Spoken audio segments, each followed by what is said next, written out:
విడిచిపెట్టేయాలి. తప్పు కాదు, ఆ కోరిక ఉండాలి మనిషికి. ఏ కోరికలు ఉండి తీరాలో అవి పండితే నువ్వు పొందుతావో అటువంటి కోరిక కోరి కూడా వాడని వాడే ఉంటాడు. అటువంటి కోరికలు ఉండాలి. ఆ కోరిక తీరకపోతే లోకంలో చాలా సులువైనటువంటి మార్గాన్ని పరాశర సంహిత చెప్పింది. పరాశర మహర్షి నిన్న మీతో చేసి ఉన్నాను. హనుమకి సంబంధించినటువంటి ఉపాసన రహస్యములన్నింటినీ క్రోడీకరించి మనకి సంహితా రూపంలో ఇచ్చారు. అందులో చెప్పారు శ్లోక రూప మంత్రం అని. మంత్రం అయితే మళ్ళీ అందరూ చెప్పడానికి సావకాశం కలగకపోవచ్చు, ఎందుకంటే స్వరభేదం ఉంటుంది. కానీ అది శ్లోక రూప మంత్రం. అందుకే తప్పు చెప్పకుండా చెప్తే చాలు.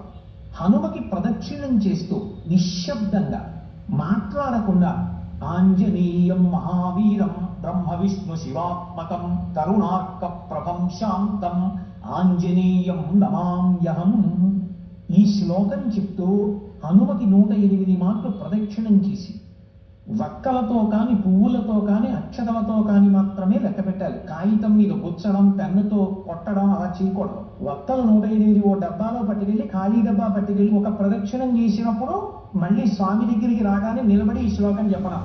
ఆంజనేయం మహావీరం బ్రహ్మ విష్ణు శివాత్మకం తరుణార్క ప్రభం శాంతం రామదూతం నమామ్యహం అంటాం. ఆ వక్క తీసి పక్క డబ్బాలో పెట్టారు. 108 ఇందులో ఒక్కలు అందులోకి వచ్చాయంటే 108 ప్రదక్షిణాలు అయిపోయి మళ్ళీ ఒక్క డబ్బా పట్టుకుని ఇంటికి వెళ్ళిపోవడం.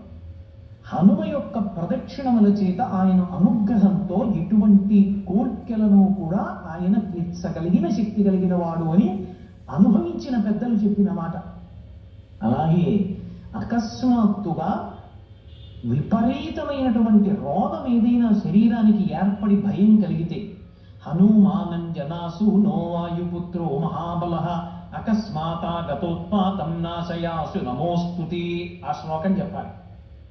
అకస్మాత్తుగా రోగం వచ్చింది, స్వామి నన్ను కాపాడండి, ఈ శ్లోకం చెప్పి ఆయనకి ప్రదక్షిణాలు చేయాలి. హనుమ ప్రదక్షిణముల చేత విశేషమైనటువంటి తృప్తిని పొందుతారు. అటువంటి హనుమకి ప్రదక్షిణాలు చేస్తూ, ప్రదక్షిణం అంటే గబగబ నడవకూడదు, అడుగుల చప్పుడు వినపడకుండా నడవాలి. అలా నడుస్తూ ప్రదక్షిణం చేసి ఈ 2 శ్లోకాల్ని అవసరాన్ని బట్టి అనుసంధానం చేయడం నేర్చుకుంటే ఆయన అనుగ్రహంతో రోగాన్ని నివారణ చెయ్యగలిగిన వైద్యుడు దొరుకుతాడు అని దాని అర్థం. ఆయన అనుగ్రహంతో రోగం పోతుంది. 2, ఆయన అనుగ్రహంతో ఎటువంటివైనా, అంటే నా ఉద్దేశం గొంతెమ్మ కోరికలు అని కాదు, నేను అమెరికా అధ్యక్షుడిని అయిపోవాలి అన్న కోరిక కాదు. ధార్మికమైన కోరికలు ఏవి ఉంటాయో వాటిని హనుమ తప్పకుండా అనుగ్రహించి తీరుతాడు. అది పెద్దలు చెప్పిన మాట, నేను చెప్తున్న మాట కాదు. అందుకే అంతటి మహానుభావుడైన అటువంటి హనుమ చాలా తొందరగా ప్రీతి పొందేది దేనికి అంటే రామనామం చెప్పడం చేత. మీరు రోజు రామనామం వ్రాయడం అలవాటు చేసుకున్న రామనామం